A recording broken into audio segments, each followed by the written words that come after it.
ओम श्री हनुमान जी की कथा। बहुत पुराने समय की बात है। वानर राज केसरी और उनकी धर्मपत्नी अंजना बड़े ही पुण्यात्मा और शिव भक्त थे। अंजना ने भगवान शिव को प्रसन्न करने के लिए वर्षों तक कठोर तपस्या की। उनकी तपस्या से प्रसन्न होकर भगवान शिव ने उन्हें वरदान दिया कि वे स्वयं उनके पुत्र रूप में जन्म लेंगे। उसी समय देवताओं के राजा इंद्र और वायुदेव भी इस दिव्य योजना में शामिल हुए। वायुदेव के तेज और शिव के अंश से एक अद्भुत बालक का जन्म हुआ। इस बालक का नाम पड़ा हनुमान। बाल हनुमान की लीला। बाल हनुमान अत्यंत बलशाली, चंचल और निर्भय थे। एक दिन उन्होंने उगते हुए सूर्य को लाल फल समझ लिया और उसे खाने के लिए आकाश में उड़ चले। ये देखकर देवता घबरा गए। इंद्र ने अपने वज्र से प्रहार किया, जिससे हनुमान मूर्छित हो गए। अपने पुत्र को घायल देखकर वायुदेव क्रोधित हो गए और उन्होंने समस्त वायु का संचार रोक दिया। सृष्टि में हाहाकार मच गया। तब सभी देवताओं ने मिलकर हनुमान को वरदान दिए। कोई उन्हें अमरता का वरदान दे गया, कोई अपार बल, कोई बुद्धि और कोई उन्हें अस्त्र शस्त्रों से अजेय बना गया। इसी दिन से हनुमान अष्ट सिद्धियों और नवनिधियों के स्वामी कहलाए। हनुमान का ज्ञान और विनय। इतने बलशाली होने के बाद भी हनुमान अत्यंत विनम्र थे। वे सूर्यदेव को अपना गुरु मानकर उनसे शिक्षा ग्रहण करते थे।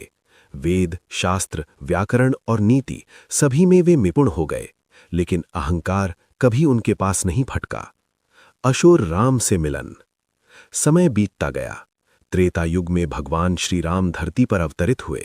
वनवास के दौरान जब श्री राम और लक्ष्मण सीता माता को खोजते हुए किष्किंधा पहुंचे, तब उनकी भेंट हनुमान से हुई।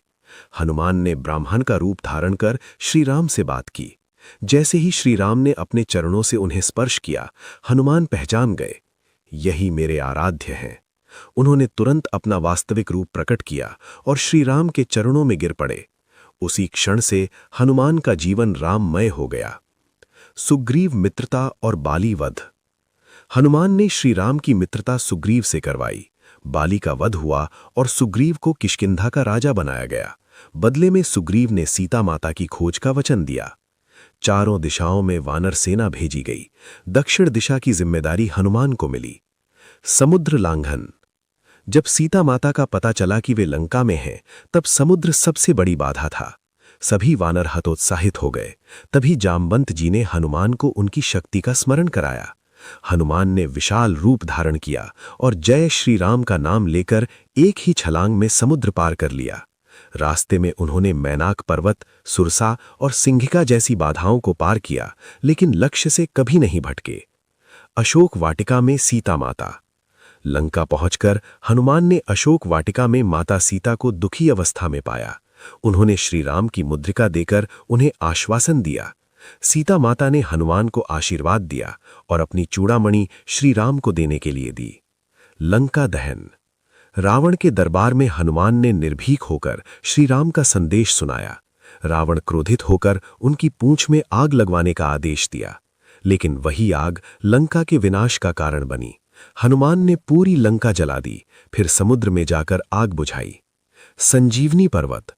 युद्ध के दौरान लक्ष्मण मूर्छित हो गए। वैद्य ने संजीवनी बूटी लाने को कहा। हनुमान एक ही रात में हिमालय पहुंचे, लेकिन बूटी पहचान न पाने पर पूरा पर्वत उठा लाए। उनकी इस भक्ति और शक्ति ने लक्ष्मण के प्राण बचा लिए। राम राज्य और हनुमान।